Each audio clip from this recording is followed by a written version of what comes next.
Fórmula per il calcolo di quanto che te può rucare. Allora, 50 è de Rumiz, sta a 2000, che è i chilometri che il Marco ha fatto, come 30 che è sta nostra, sta a X che è la nostra variabile, no? L'Oberdan. Sì, mi hai fatto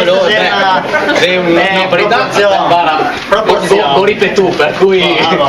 proporzione, quindi te moltiplichi quello che sta in mezzo e te dividi per quello che sta del lato, no? Sì, almeno preparate te, X è uguale a 2000 per 30 diviso 5 è 1200 km.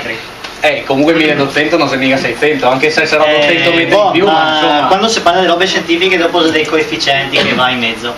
Quasi è il coefficiente che valuta la numerosità della clappa e si chiama appunto coefficiente organico de ponderazioni della enumerazione.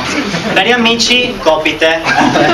Copite se quanti che erano loro, fratto quanti che sono ti o quanti che erano noi in questo caso, insomma. E quanti erano in tre? Chi era?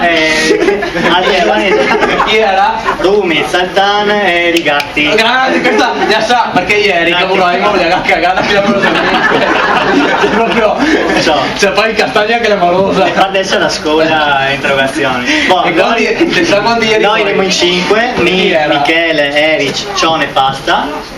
3 diviso 5 fa un mezzo. Matematica. Arrotondato per quel che sei. E quindi te moltiplichi copite per la X e viene fuori 600. E te te calcoli ancora i 200 metri che abbiamo fatto in più su